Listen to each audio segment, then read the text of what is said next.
اپنے آئندہ سفر کے آغاز پر مجھے زیادہ راہ درکار تھا، جس کے لیے میں نے یہاں کیمپ میں موجود بھارتیوں کے ہاتھ اپنی گھڑی فروخت کر دی، جس کے خاصے پیسے مل گئے کیونکہ یہ گھڑی ان کے لیے واقعی تحفے سے کم نہیں تھی۔ میرے پاس جتنی پاکستانی کرنسی تھی وہ بھی اونے پونے بھارتی کرنسی میں تبدیل کر لی۔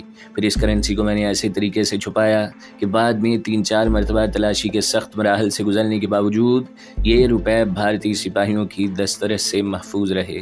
مڈل سکول میں ہم اپنا لنگر خود ہی تیار کرتے تھے، اپنے زخمیوں کا علاج بھی ہم خود ہی کر رہے تھے۔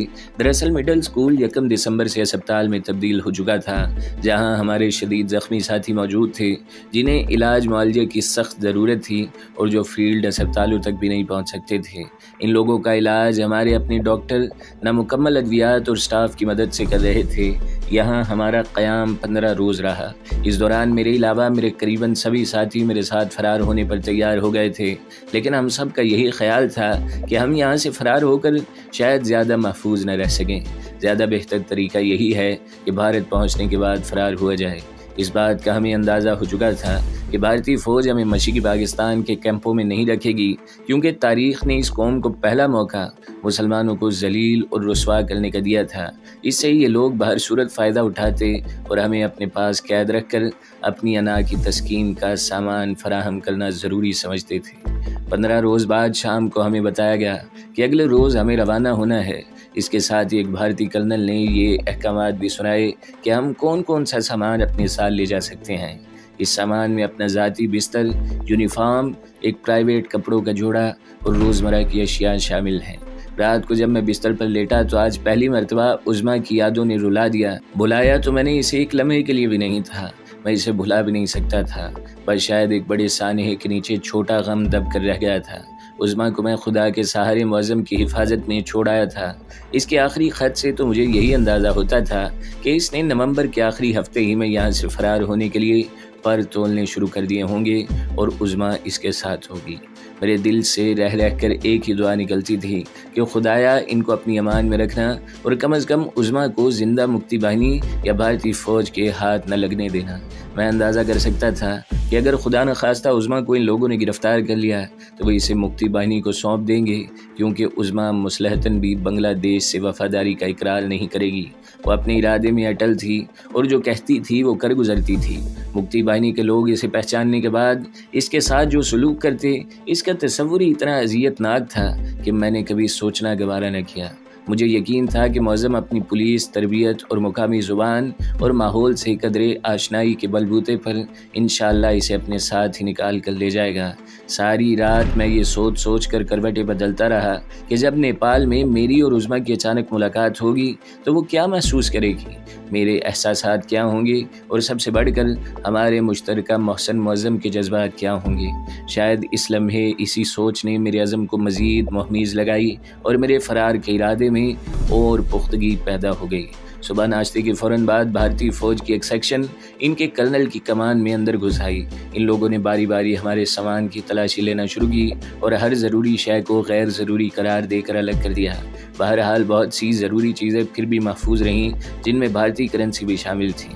مجھے اس وقت سب سے زیادہ فکر اسی کی تھی۔ سلہٹ اور آسام کے درمیان موجود قبل از تقسیم کا ریلوے نظام تباہ ہو چکا تھا اور سلہٹ کو بھارت کے صوبہ آسام کے شہر گوہانی سے ملانے والی سڑک، اس کے تمام پل بھی ناکارہ ہو چکے تھے۔ بھارتی فوج نے نام نہاد بنگلہ دیش میں داخل ہوتے ہی یہاں کے مکینوں سے جو سلوک شروع کر دیا تھا، اس نے چند روز ہی میں بنگالی قوم پرستوں کو یہ احساس ضرور دلا دیا تھا کہ ان سے کتنا بڑا گناہ سرزد ہوا ہے۔ مجھے اس تلخ حقیقت کا ادراک تب ہوا جب ہماری ملاقات اسکول کے باہر کھڑی بسوں اور ٹرکوں کے ڈرائیوروں سے ہوئی۔ یہ بسیں ہمیں دریائے سرما تک لے جانے کے لیے استعمال کی جا رہی تھیں۔ جب میرا اردلی میرا سامان ایک بس میں رکھ رہا تھا تو میرے نزدیک کھڑے بنگالی ڈرائیور کی آنکھیں چھلکنے لگیں۔ میں نے حیرانی سے اس کی طرف دیکھا۔ شاب ہم سے بڑا غلطی ہو گیا، اس نے ٹوٹی پھوٹی اردو میں کہا۔ میں خاموش رہا، سمجھ نہیں آ رہی تھی کہ اس کی اس حرکت پر غصے کا اظہار کروں یا اسے خوش ہو کر دکھاؤں۔ تم تو آزاد ہو گئے، میں نے طنز سے کہا۔ نہیں صاحب، ہم غلام ہو گیا، اب ہم کبھی آزاد نہیں ہوئیں گا۔ اس کا گلا رند گیا۔ ایک بھارتی فوجی افیسر کو اس طرف آتے دیکھ کر اس نے اپنا منہ دوسری طرف کر لیا اور جیب سے بیڑی نکال کر سودانے لگا۔ دریائے سرما تک کا سفر میں نے اپنے دوسرے ساتھیوں کے ساتھ اس بس میں طے کیا تھا۔ ہمارے دونوں اطراف تباہی تھی، بربادی تھی، ویرانی تھی۔ ہر قابل ذکر قابل استعمال شے بھارتی فوج اپنے ٹرکوں پر لاد کر بھارت منتقل کر رہی تھی۔ یہ لوگ بنگلہ دیش کو اگلے 100 سال تک غلام بنائے رکھنے کے منصوبے پر عمل پیرا تھے۔ تباہ ہونے والے پلوں کے ڈھانچے تک اٹھا کر لے گئے تھے۔ پاکستان آرمی سے حاصل کردہ سامان جنگ کا تو ذکر ہی کیا، راشن اور ادویات تک بھارتی آرمی نے اپنے قبضے میں لے کر بھارت منتقل کرنا شروع کر دیا تھا۔ دریائے سرما کا پل تباہ ہو چکا تھا۔ پل کے کنارے بنی ہماری پوسٹوں کی حالت یہ بتانے کے لیے کافی تھی کہ یہاں موجود جوانوں نے کس طرح بے جگری سے اور نامساعد حالات کے باوجود دشمن کا مقابلہ کیا تھا۔ اس مارکے میں ہمارا ایک بھی مجاہد زندہ نہیں بچا تھا، سب شہید ہو گئے تھے۔ حالانکہ بھارتی فوج ان کے سامنے چیختے چلاتے رہے کہ ان کے ساتھیوں نے ہتھیار پھینک دیے ہیں، لیکن ان کے کان ایسی آوازوں کے لیے تو بہرے ہو چکے تھے۔ وہ ایک ایک کر کے لڑتے ہوئے شہید ہو گئے، لیکن دشمن کے سامنے ہتھیار ڈالنے کی ذلت گوارا نہ کی۔ دریائے سرما پر ہمارا قیام رات گئے تک رہا۔ رات کے پہلے پہر ہمیں دریا کا پل عبور کروایا گیا۔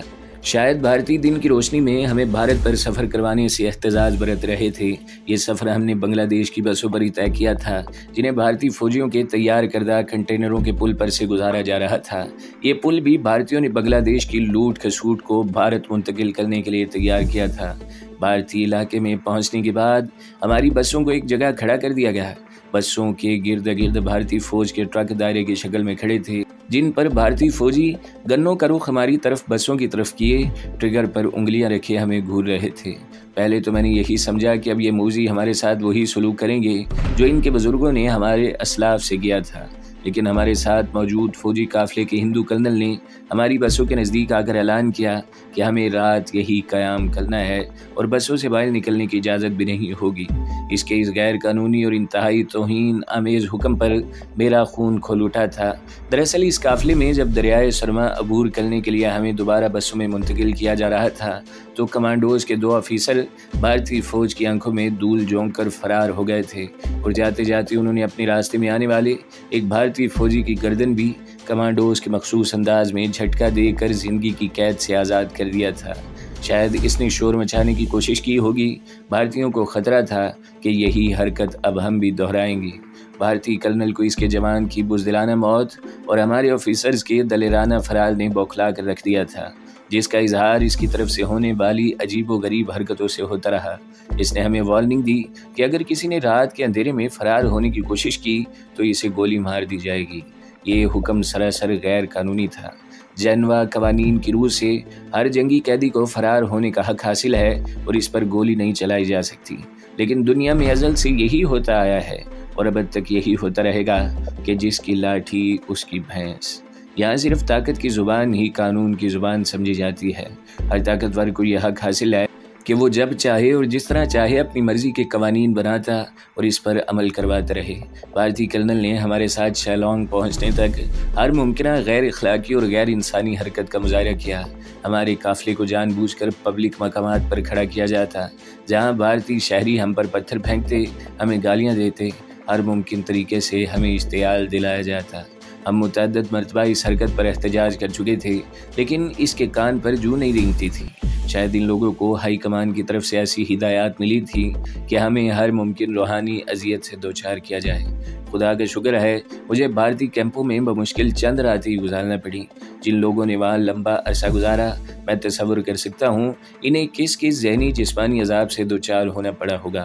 ہمیں راستے میں کہیں کہیں روک کر اپنا راشن خود لینے کی سہولت ضرور دی گئی، کیونکہ بھارتی فوج کے پاس ہمیں دینے کے لیے کھانا نہیں تھا۔ اس طرح 24 گھنٹے میں ایک مرتبہ ایک جھیل کے کنارے ہوائی ضروریہ کے لیے رکنے کی اجازت دی تھی۔ یہاں ہمارے ایک ساتھی نے محض اپنی ٹانگیں کھولنے کے لیے جب چہل قدمی کی غرض سے بھارتی فوجیوں کے نزدیک پہنچنے کی کوشش کی تو بھارتی مسلح سرماؤں نے اس نہتے اور زخمی جوان کو زد و کوب کرنا شروع کر دیا۔ ان کا کہنا تھا کہ ہمارا ساتھی فرار ہونے کی کوشش کر رہا تھا۔ ہمارے ایک آفیسر کو طیش آ گیا اور اس نے ایک بھارتی حوالدار کے منہ پر تھپڑ جڑ دیا۔ اس واقعے نے جلتی پر تیل کا کام کیا اور بھارتی درندے اس پر بھی پل پڑے۔ ہمارے جوانوں نے جب اپنے آفیسر پر بھارتی فوجیوں کو حملہ آور ہوتے دیکھا تو وہ حالات کی پرواہ کیے بغیر مقابلے پر ڈٹ گئے۔ اس سے پہلے کہ صورتحال سنگین ہو جائے، ہمارے سینئرز اور بھارتی کمانڈر نے فریقین کو الگ الگ کر دیا۔ میں جانتا تھا کہ انہوں نے ایسا بادل نخواستہ کیا ہے۔ شاید بھارتی کمانڈر آغاز ہی میں اس کھلے علاقے میں کسی مزید ناخوشگوار واقعے کا متحمل نہیں ہو سکتا تھا، کیونکہ اس کا ایک جوان پہلے ہی مارا جا چکا تھا۔ اس ایک واقعے سے کم از کم بھارتیوں کو یہ سبق ضرور حاصل ہوگا کہ پاکستانی فوجی نہتے ہونے کے باوجود اپنی عزت نفس کے تحفظ سے دستبردار نہیں ہوتے۔ تیسرے روز دوپہر کے وقت ہم جہانگیری پہنچ گئے، جو ایک طرح سے ہمارا ٹرانزٹ کیمپ تھا۔ ابھی تک ہمارے پرائیویٹ کمرے POW کی مہر لگنے سے محفوظ تھے۔ میں جانتا تھا کہ جیسے ہی ہم اپنے مستقل قید خانے میں، جس کا ابھی تک کسی کو علم نہیں تھا، پہنچے گے تو ہمارے کپڑوں پر یہ لعنتی مہر ثبت ہو جائے گی، جس کے بعد وہ کپڑے ناقابل استعمال ہوں گے۔ میں نے ابتدا سے اب تک فرار کے تمام ممکنہ امکانات کو مد نظر رکھا تھا، لیکن ابھی تک ایسا کوئی موقع ہاتھ نہیں آیا تھا جس سے میں خاطر خواہ فائدہ اٹھا سکتا۔ جہانگیری کیمپ بھارتی فوج کی کوئی بڑی پرانی چھاونی تھی، جسے ان لوگوں نے ہنگامی بنیادوں پر ٹرانزٹ کیمپ میں تبدیل کر لیا تھا، جس کا اندازہ کیمپ میں داخل ہوتے ہی ہوگا۔ یہ کیمپ آرمی کی 2 لمبی بیرکوں پر مشتمل تھا۔ ہر بیرک کو 3 حصوں میں منقسم کیا گیا تھا۔ پہلا حصہ رہائشی میدان والا ایک طرح سے کامن روم، اور آخری حصے میں پلاسٹک کی تھیلیوں کی مدد سے پارٹیشن کرنے کے بعد 3 غسل خانے بنائے گئے۔ کچن دونوں بیرکوں کے درمیان تعمیر کیا گیا تھا، اور صاف دکھائی دے رہا تھا کہ اسے 2-3 روز میں افراتفری کے عالم میں کھڑا کیا گیا ہے۔ چھپر کی روایتی چھت تھی، جسے 4 دیواری پر ڈال کر 2 کھڑکیاں اور ایک دروازہ درمیان میں فٹ کر دیا گیا۔ چھت کے درمیان ایک بلب لٹک رہا تھا۔ گرمیوں کے موسم میں تو ان کے قابل استعمال ہونے کا تصور ہی نہیں کیا جا سکتا تھا، سردیوں میں قدرے گوارا تھا۔ کیمپ میں داخل ہوتے ہی میں نے صورتحال کا جائزہ لینا شروع کر دیا۔ دونوں بارکوں کے گرد خاردار تاریں لگائی گئی تھیں، جن کی اونچائی 10 فٹ سے کچھ زیادہ ہی تھی۔ تاروں اور بیرکوں کے درمیان قریباً 30-40 گز کا فاصلہ تھا، اور ہمیں ان کے نزدیک جانے کی اجازت نہیں تھی۔ ایک طرح سے یہ ہماری سرحد تھی، جسے عبور کرنے کی واحد سزا موت تھی۔ اس کے بعد 10 گز کا خالی دائرہ، جس کے آگے پھر خاردار تاروں سے 10 فٹ اونچی دیواریں کھڑی کی گئی تھیں۔ اس دائرے میں 4 ٹاورز بنائے گئے تھے، جن میں مسلح محافظ سرچ لائٹوں سمیت 24 گھنٹے الرٹ رہتے تھے۔ اس دائرے کے باہر ان لوگوں کے آفس تھے، اور دونوں خاردار تاروں کے دائروں کے گرد ہر وقت مسلح پہرے دار گشت کرتے رہتے تھے۔ رات کے اوقات میں ہماری بیرکوں کے باہر بھی مسلح گارڈز موجود رہتے تھے۔ ہمیں ابتدائی میں کیمپ کمانڈنٹ کرنل راٹھور نے بتا دیا تھا کہ یہ ٹرانزٹ کیمپ ہے، جہاں سے ہمیں کسی بھی وقت اگلی منزل پر لے جایا جا سکتا ہے۔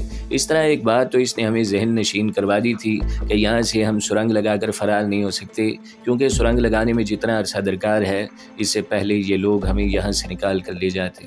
کرنل راٹھور بظاہر بڑا مہذب بننے کی کوشش کرتا تھا، لیکن اپنے دل میں چھپے تعصب کو پوشیدہ نہیں رکھ سکتا تھا۔ اس نے کیمپ میں داخل ہوتے ہی ہمارے بڑے بے ڈھنگے طریقے سے تلاشی لی۔ اس کے ساتھ ہی وارننگ دیتے ہوئے کہا تھا کہ اگر کمانڈو ہونے کے ناطے ہم میں سے کسی کے دل میں مہم جوئی کا شوق موجود ہے تو وہ ایسی کوشش ہرگز نہ کرے، کیونکہ رات کے اندھیرے میں وہ اپنے گارڈز کو جنوا کنونشن پر لیکچر دینے کے لیے موجود نہیں ہوگا، اور یہاں سے فرار کی صورت میں اس کے گارڈ سوائے گولی چلانے کے اور کچھ نہیں کر سکیں گے۔ جنٹل مین، اتفاق سے میرے پاس گشت کرنے والے کتے بھی موجود نہیں ہیں، اس لیے میرے جوانوں کو صرف اپنی بندوقوں پر ہی انحصار کرنا پڑتا ہے۔ اس نے ہنستے ہوئے بڑا گہرا طنز کیا۔ اس طنز کی کاٹ نے مجھے ہی نہیں، ہمارے بہت سے افسران کو کاٹ کر رکھ دیا تھا۔ میں تمہاری اس غرور کو پاش پاش کر کے رکھ دوں گا کرنل راٹھور، میرے اندر موجود کمانڈر نے پہلی بغاوت کا علم بلند کیا۔ اسے جواب ملنا چاہیے۔ بیرک میں پہنچتے ہی ہمارے کرنل صاحب کے منہ سے پہلا فقرہ یہی نکلا، ضرور ملے گا سر۔ 3-4 افسروں نے جواب دیا۔ میں دوں گا، میں نے کہا۔ میں بھی، 5-6 آفیسروں نے باری باری ایڑیاں بجاتے ہوئے کہا۔ سامان رکھتے ہی ہم لوگ کامن روم میں اکٹھے ہوئے، اور ہماری میٹنگ کا موضوع ہی فرار تھا۔ سرنگ کے ذریعے فرار کے امکان کو تو ہم نے ابتدائی مرحلے پر ہی رد کر دیا تھا۔ بالآخر یہ طے پایا کہ خاردار تاروں میں سے راستہ بنا کر نکلا جائے۔ کیمپ کی صورتحال اور موجودہ حالات کا جائزہ لینے کے بعد ہم اس نتیجے پر پہنچے کہ گروپ کی شکل میں فرار کے امکانات بہت کم ہیں، البتہ انفرادی کوشش کی جا سکتی ہے۔ رات گئے تک یہ بحث ہوتی رہی، اس کار خیر کی ابتدا کون کرے گا؟ بالآخر کرہ فال میرے نام پر پڑا۔ یہ بات بھی مجھ پر چھوڑ دی گئی کہ میں اس کے لیے کیا طریقہ کار اختیار کرنا چاہتا ہوں۔ میں اپنی بیرک میں اگر چارپائی پر لیٹا تو صبح تک کروٹیں بدلتا رہا۔ ابھی تک فرار کی کوئی ترکیب ذہن میں نہیں آ رہی تھی۔ سوال یہ پیدا ہوتا تھا کہ آخر تارے کاٹنے کے لیے کم از کم پلاس ہی کہیں سے حاصل کیا جائے۔ جب کچھ سمجھ نہ پڑا تو معاملہ اللہ تعالیٰ پر چھوڑ دیا اور سو گیا۔ صبح نماز پڑھنے کے بعد میں نے دعا کے لیے ہاتھ اٹھائے اور اللہ تعالیٰ کے حضور التجا کی کہ وہ مجھے کافر کا غرور توڑنے کی سعادت نصیب فرمائے۔ شاید وہ کوئی مقبولیت دعا کا محترم لمحہ تھا جب میری التجائیں باریابی کے شرف حاصل کر گئیں۔ میرے ذہن میں دوران دعا ہی ایک ترکیب آ گئی۔ میں نے آپ کو بتایا کہ یہ کیمپ بڑی ہنگامی ضروریات کے پیش نظر ہی کھڑا کیا گیا تھا۔ ان کی عقل پر شاید خداوند تعالیٰ نے پردہ ڈال دیا تھا کہ ہندو نے ہمیں کچن میں کسی خوف کے پیش نظر مٹی کے تیل کے چولہے نہیں دیے تھے، نہ ہی لکڑیاں دینے کا خطرہ مول لیا تھا۔ شاید کرنل کے دل و دماغ پر بھی یہی خوف سوار تھا کہ یہاں موجود کمانڈوز کچھ کل نہ گزریں۔ ہماری فوج نے بھلے ہتھیار ڈال دیے تھے، لیکن اس بات کو شاید آپ تسلیم نہ کریں کہ دشمن کے دل سے پاک فوج کی خصوصاً SSG کی دہشت نہیں نکلی تھی۔ جہاں ہمارا کچن تھا شاید یہ ان لوگوں کی کبھی کنٹین رہی ہو، کیونکہ یہاں کھانے پکانے کے لیے بڑے بڑے ہیٹر نصب تھے۔ یہاں صرف 70-80 آفیسرز اور ان کے اردلی ہی رکھے گئے تھے، اس لیے کرنل راٹھور کی دانست میں 3-4 ہیٹر ان کے کھانا پکانے کے لیے کافی تھے۔ یوں بھی ہمارا قیام مستقل تو تھا نہیں کہ وہ دور کی سوچتا۔ بس یہیں سے میں نے ذہن میں ایک منصوبہ تیار کر لیا۔ اب ہم اس منصوبے پر عمل کرنے جا رہے تھے۔ منصوبے کے مطابق اگلے روز صبح ہوتے ہی ہم نے کیمپ کمانڈر کو ہیٹر خراب ہونے کی رپورٹ کر دی۔ اس کے ساتھ یہ ہنگامی کیفیت بھی پیدا ہو گئی کیونکہ ہمارے آفیسرز نے کرنل راٹھور پر جنگی اصول و قواعد کے مطابق صبح کا ناشتہ فراہم کرنے کے لیے زور ڈالنا شروع کر دیا۔ وہ کوئی بہانہ اس سلسلے میں سننے کے لیے تیار نہیں تھے۔ کیمپ کمانڈر کے لیے ہنگامی بنیادوں پر کچھ فراہم کرنا مشکل تھا، اور مصیبت یہ بھی تھی کہ وہاں کوئی باقاعدہ آرمی کی کنٹین بھی نظر نہیں آتی تھی۔ یوں بھی ایک معمولی سی کنٹین سے وہ کس طرح اس صورتحال پر قابو پاتا۔ اس نے جیسے کیسے ہمارے لیے چائے اور بسکٹوں کا بندوبست کیا۔ اس کے ساتھ ہی تھوڑی دیر بعد اس کے جوان نزدیکی شہر سے ایک مکینک کو بجلی کا نقص ٹھیک کرنے کے لیے پکڑ کر لے آئے۔ فی الوقت وہ ہمارے لیے یہی کچھ کر سکتے تھے اور یہی ہم چاہتے بھی تھے۔ میں نے دل میں خدا کا شکر ادا کیا کہ یہاں آرمی کا کوئی الیکٹریشین نہیں آ گیا، مکینک کوئی سول تھا، کیونکہ یہاں سب کچھ ہنگامی بنیادوں پر طے پایا تھا۔ اس لیے شاید صورتحال سے نمٹنے کی لمبی منصوبہ بندی نہیں کی گئی تھی۔ پلان کے مطابق ہمارے ایک آفیسر نے اس سے مذاق شروع کر دیا۔ جلد ہی وہ مکینک کو اپنے ڈھب پر لے آیا۔ اس سے کہا کہ اگر وہ ان سے 2 گھڑیاں لے کر کچھ پیسے دے سکتا ہے تو دونوں گھڑیاں اسے دے دی جائیں۔ مکینک اس لالچ میں آ گیا اور رضامندی ظاہر کر دی۔ وہی آفیسر اسے گھڑیاں دینے کے بہانے ملحقہ بیرک میں لے گئے۔ وہاں کوئی بھارتی فوجی پہرے دار تو موجود نہیں تھا جو اس طرف توجہ دیتا۔ بیرک میں گھڑیاں کیا خاک ملتی، الٹا آفیسر نے دھونس جما کر اس سے 50-60 روپے بھی ہتھیا لیے اور اسے دھمکی دی کہ اگر اس نے چون چرا کی تو ابھی شور مچا کر گارڈز کو یہاں بلا لے گا، اور مکینک کی اس بیرک میں موجودگی پر اس کی کمبختی بھی آ سکتی تھی، کیونکہ اسے کچن سے باہر جانے کی اصولی طور پر اجازت نہیں تھی۔ جب وہ ہامتا کامتا واپس کچن میں پہنچا تو اس کا ایک پلاس غائب ہو چکا تھا۔ یہ پلاس میں نے اپنے پاس محفوظ کر لیا تھا، اور اس وقت مکینک کو یہاں سے ہٹانے کا ڈرامہ ہی دراصل اس پلاس کو اڑانے کے لیے بنایا گیا تھا۔ اس اثنا میں معمولی نقص دور ہو چکا تھا۔ اس کے کچن میں داخل ہوتے ہی میں نے یہ کہہ کر اس کے پاؤں تلے سے زمین سرکا دی کہ اب یہ گارڈ اس طرف آیا تھا جو اس کے متعلق دریافت کر رہا تھا۔ ہم نے گارڈ کو اندر نہیں جھانکنے دیا۔ میں نے اسے کہا، گارڈ کو شاید شک ہو گیا ہے کہ تم یہاں موجود نہیں ہو۔ وہ ہمارے خوف کی وجہ سے اندر نہیں داخل ہوا، لیکن اپنے ساتھیوں کو لینے گیا ہے تاکہ صورتحال کا جائزہ لے سکے۔ اب تمہاری خیریت اسی میں ہے کہ جلدی سے یہاں سے نکل جاؤ۔ اتنا کہہ کر میں نے مدد کرنے کے انداز میں اس کے تھیلے میں اس کے اوزار ڈال کر تھیلا اسے تھما دیا۔ افراتفری اور گھبراہٹ کے عالم میں اسے یہ بھی نہ سمجھ آ سکی کہ اس کے ساتھ کیا قیامت بیت گئی ہے۔ جب وہ جلدی باہر نکلا تو واقعی اس کی خبر گیری کے لیے 2 سنتری اس طرف آ رہے تھے۔